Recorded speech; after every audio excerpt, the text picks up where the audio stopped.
+3 छात्र मानकर जो चलित वर्षर +3 स्पॉट एडमिशन तो तार वेट लिस्ट पिला माने आज प्रकाश पाइब। तो तुम मैंने जानिथ्व कि नोटिस तुम के आसला ना पिला 8 तारिख बाहर आसला 1 तारिख ना 8 अगस्त में तुम बाहर आसला वेट लिस्ट। तो फाइनाली आज 8 अगस्त तो तुम वेट लिस्ट बाहर। तो वेटिंग लिस्ट तुम के नाम रो नाम रही केउं कॉलेज तुमने पाइब। तो वेट लिस्ट केमी डाउनलोड कर सबकि पिला मुझे तुमको ये वीडियो बतईदेवी। तो चलते देखिए ता पूर्व समस्त रखुच्छी जदि चैनल को सब्सक्राइब करना निहाती भाव चैनल को सब्सक्राइब कर रखुद कारण एमती +3 प्रत्येक वीडियो तुमको ये चैनल अपलोडिंग हम। ओके तो चल देखिए पे तुमको कौन रही ना देख पे रहा स्नातक +3 तुमको रही ये तुमने जा क्लिक करनब। क्लिक कलापर देख पे तुमको देखी दूसरी क्लिक कलापर तुमको एमती किसी गोटे टी लोडिंग हम। ओके देखिपार तुमको एमती लोडिंग हम नेटवर्क स्लो रोचे देख। तो फाइनाली तुमको एमती आसला ये तुमको देख तुम कौन देखा ना पे देख अधिक देखो तुमको जो पब्लिकेशन कौन लिखाई ना publication of advertisement regarding the revised timeline for admission into UG degree courses under SAMS 2026-27। तो ये तुमने क्लिक करनब। क्लिक कलापर पे तुमको ये डाउनलोड एगेन करनब। डाउनलोड एगेन कर सारापर ये देख मोर ओपन आसी सारी तुमको देखी दूसरी टे पे तो मैंने ये एम आई तुम जहाँ भी जो भी डॉक्यूमेंट ओपन कराया से ओपन करदेव। तो फाइनाली ये देखिपार तुम कौन आसगला ना government of Odisha higher secondary education department. तो ये तुमने टिके स्क्रॉल करनब। स्क्रॉल कलापर तुमको ये देखदेव ना government of Odisha higher education department revise timeline for phase I admission into UG courses into the higher education institution for the academic season 2026-27। तो पे ये देखिपार कौन रही ना तुमको राउंड 3 सरी जाइए। राउंड 4 तुमको आसिले तो देख कौन ना publication of the list of कौन ना wait list application for the remaining upper choice his waiting rank wise in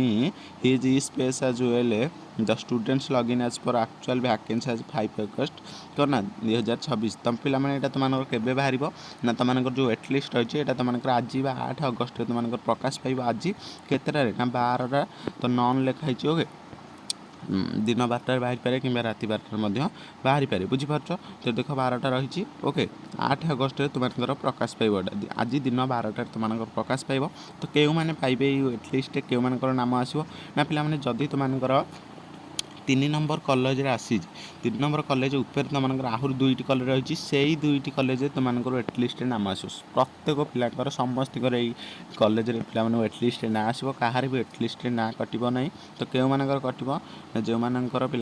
1 number college पाई से एडमिशन कर सारी से कौन वेट लिस्ट आसो ना। आ जो मैंने वेट लिस्ट क्यों मानकर आसो ना जो मैंने 3 नंबर बा 2 नंबर कॉलेज कि 4 नंबर कॉलेज रे पाई तल को जो रहा तुम धर 3 नंबर कॉलेज रे पाइछ ता तल जो 4 नंबर 5 नंबर कॉलेज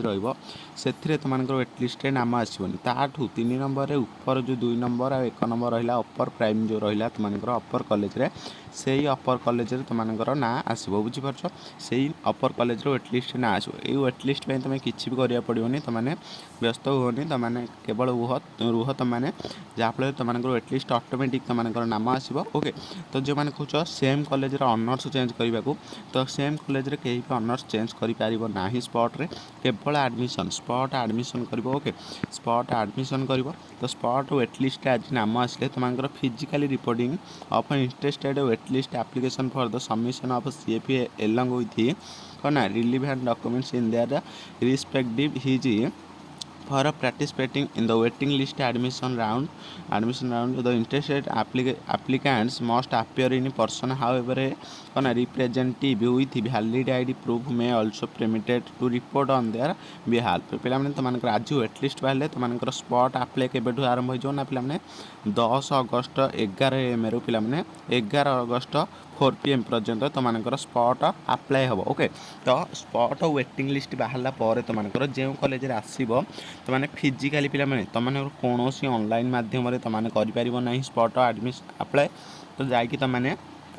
से कॉलेज तुमको स्पॉट एडमिशन करने को पड़ो बुझीपार सेम कॉलेज रे जाइए तुमको कौन करा पड़ो ना पे ये बाहर कर जो अप्लाई करने को पड़ो तापर रही publication of merit list among the reported wait list applicator at the notice board website of the his and communicate to the selected applicants via phone call बा एसएमएस तो पे तुमने स्पॉट अप्लाई कलापर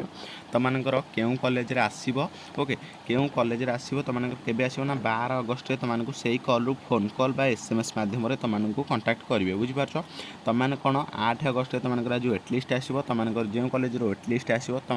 जदि तुमने प्रथम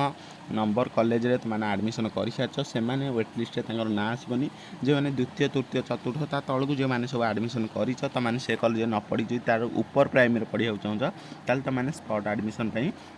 अप्लाई कर तुमको waiting list आसो तो केमी वेटिंग लिस्ट चेक कर मुझे कहीदेवी बुझीपार तो देख वेटिंग लिस्ट आसला तुमको 10 अगस्त रु 11 अगस्त माने ना टोटाल 24 घंटा तुमको अप्लाई कर दिज्व तुम से 24 घंटा भितर जाकि तुमने कौटी अप्लाई कर ना कॉलेज रे से जो कॉलेज तुमको वेटलिस्ट आसो से कॉलेज रे तुम जाकि स्पॉट अप्लाई कर स्पॉट अप्लाई कलापर तुमको 12 तारीख में मेरिट लिस्ट बाहर के तारीख ना पे 12 तारीख 2 PM तुमको मेरिट लिस्ट बाहर ओके